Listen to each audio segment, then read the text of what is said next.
These are 6 running backs you should not be drafting in 2023 redraft fantasy football leagues.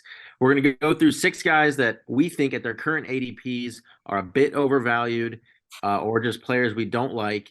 And we'll start off with number 1 here. I'll start off here. We got Jonathan Taylor.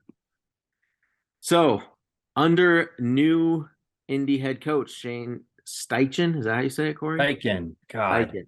Okay. So Jalen Hurts had 10 and 13 rushing touchdowns in 2021, 2022. He ranked in top 6 in rushes inside the 5-yard line in both years. They had one of the lowest running back target shares. It's not like Taylor caught a bunch of passes anyway, but don't expect any of that to rise, with him coming in to lead the offense. They drafted Evan Hull in the 5th round to compete with Deion Jackson for that passing game role because, they like Taylor just to kind of be the ground and pound guy. He's not really a pass catching back. He's also a guy, so Fantasy Pros ADP is what we're using, and he's right at the beginning of the 2nd round. He'll probably, I could see him, as we get closer to the season starting, he's going to probably inch into that 1st round. And, he just goes too high. I mean, so in 2021, when he had that crazy year, he had 92 red zone touches. 92, he scored 18 touchdowns. So Miles Sanders was the lead back for the Eagles. He had 44 red zone touches because Hurts takes so many of those. Colts will also be one of the worst teams in the year, playing most games from behind. So that does not help Jonathan Taylor either for, just the game script every week. So in 2023, you should not be drafting Jonathan Taylor. Some people have already started calling him Kevin James, the one-hit wonder. Whoa. Don't talk about Kevin James like that. He's only had one good song. I mean, what? All right. Who's got number 2? I'll take it off here since you started on the Philly train. We're going with Deandre Swift. ADP is 64 right now, putting him at RB 23. And yeah, on the surface, he's got a great setup, right? Great offense, amazing offensive line. The Eagles have a heavy tilt towards the run game, but Swift is not like an inside the tackles guy. He's someone that's got to get out to the edge. He's involved in the passing game, which I think gives Rashad Penny the early down leans and a little bit of work here in a split backfield. Also, PB, as you mentioned, Hurts' rushing ability takes away a lot of opportunities, especially on the goal line. And they also have Kenneth Gainwell, Eagles vet, involved in the pass game and the run game, a guy who's been there before. So on top of that, the Eagles don't really utilize their running backs in the pass game, which is where Swift excels, right? So when Swift was on the Lions, the RBs for that room were targeted at the 11th highest rate.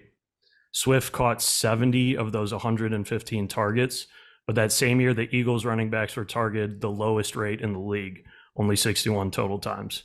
So, I mean, all that said, his current ADP is also putting him around guys that I think got more upside, like an Ayuk, a Pittman, Kittle even. You could throw Pitts in there too. But yeah, I'm avoiding Deandre Swift and targeting a lot more Rashad Penny this year. Like it. And it makes sense. It's going to be a split backfield. Even though that offensive line is great, he's just going to be too unpredictable. Agreed. Number 3. I'll take the third guy here. We got Najee Harris as RB11 right now. Let's just look at the fundamentals. He's not putting up good numbers from a production perspective. Meanwhile, his backup, Jaylen Warren, great value by the way, has put up over 5 yards per carry. Najee's only 3. He had a great rookie year. Everyone's like, oh, this guy's the next Derrick Henry, blah, blah, blah. Something to note, he had almost 100 targets his rookie year in the passing game with Ben Roethlisberger, mainly because Big Ben couldn't throw more than 10 yards at the time. But last year, he couldn't even break 50. So what are we looking for, as our rule of thumb for early running backs, right? We want dual threats, guys that could catch a lot, get a lot of passing volume, and are good at running, right? Well, Najee Harris, he's on the decline for the passing game. His running game, he's got some good competition behind him. His second-year guy, Jaylen Warren, who's almost doubling his running production. So we could see a split backfield here in Pittsburgh this year. So I would avoid Najee Harris, and you're way better off going for guys later on. You got the Breece Halls, the Kenneth Walkers, the Damian Pierces. These guys coming out of their rookie years that had awesome years, and they're looking to take a step forward too. Najee's kind of on the decline for me, so I'd avoid him here at RB11. Yep. Definitely too rich for my blood as well. Yeah. Corey, number 4. All right, coming in at numero quattro is someone who's been a top fantasy running back for many of years, and his name is Derrick Henry. Currently, right now, he is the 8th running back off the board, and going overall 22nd. So end of the second rounds here for those who are doing some snake drafts. The reason why Henry's an avoid this year. One, I think he's going too high. If he'd be better off, middle to later rounds. The reason for that, he turns 29, or he has turned 29 this year. Typically, that is when running backs start to fall off. And even more so, running backs who don't have as much wear and tear on their body maybe be a little more productive. Henry has been a workhorse and always has been the workhorse for Tennessee. So he's led the league in rushing attempts 3 of the last 4 years.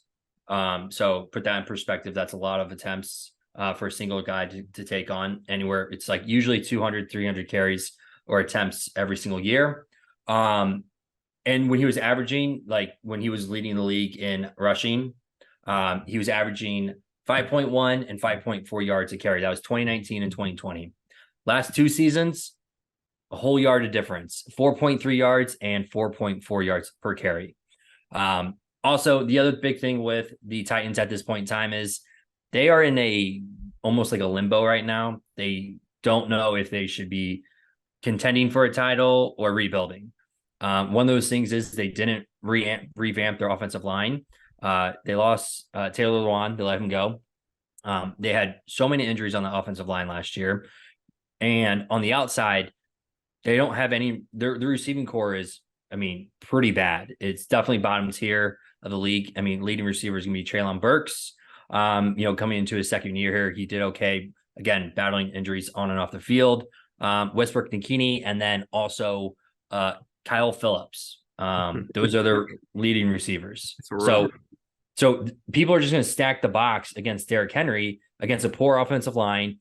The other really important thing in this as well is if Tannehill starts to decline, he's going to get yanked very quickly for Will Levis. So then again, it's another rookie quarterback. We talked about what rookie quarterbacks do in their opening years. Not very good.